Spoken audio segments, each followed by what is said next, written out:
Hey everybody, welcome back to the weekly Weed Watch. This week what I want to do is I want to stick with the Amaranthus species and talk about one that's common across the state of Kentucky and one that many of our farmers can find within their fields. So let's go ahead and check it out.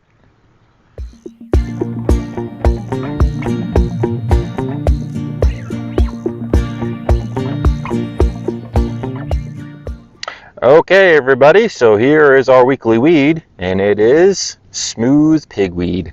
So like I said, this is a pigweed that's pretty common across the state and one that we were dealing with long before we were dealing with water hemp or palmer. And really out of the three pigweed species, probably the least troublesome. It's still a weed. It's still, troublesome because it is a weed, but doesn't have quite the issues that water hemp and palmer have. Doesn't have the herbicide resistance issues that those two species have. So just some quick ID here, just to jump right in, right here you have a seedling here, and you can see those cotyledons. The cotyledons are pretty elongated, compared back to last week to water hemp. A lot longer, more elongated cotyledons as compared to water hemp, and probably something more similar to what you'd find with with palmer amaranth, excuse me. So with palmer, you also get these kind of elongated cotyledons. And just to walk back just a little bit, as far as determining if a weed is an amaranthus species or a pigweed species, the key distinction of the pigweed species is if you look in the leaf tip there, you can see that little notch. You can see another one right there, that little notch in the leaf tip that tells you you're dealing with a pigweed, okay?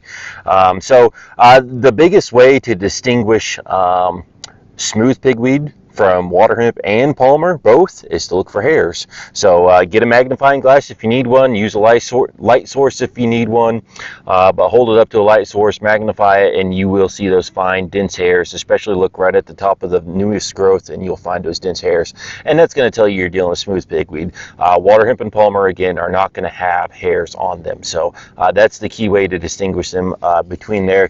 After that, there's a lot of similarities between all of these weeds, and especially between smooth pigweed and palmer. They both have that elongated petiole, like we talked about last week, with water hemp having the shorter petiole. A lot of times on smooth pigweed, we see these elongated petioles as well. So, but again, look for those hairs. If you find the hairs, you're dealing with smooth pigweed.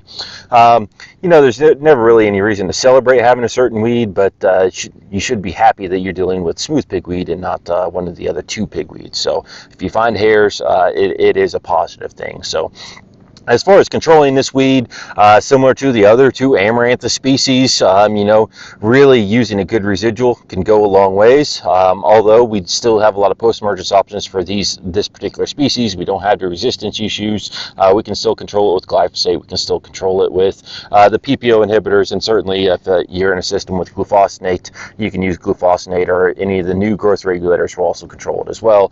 But even though you have all those post-emergence options, I'm still going to encourage you to use residuals, and those residuals are going to help you out early in the season, get rid of the weed before it even emerges, and then there's less pressure on that post application. So that is our weekly weed, smooth pigweed. So I appreciate you guys tuning in, and we'll check back in with you next week.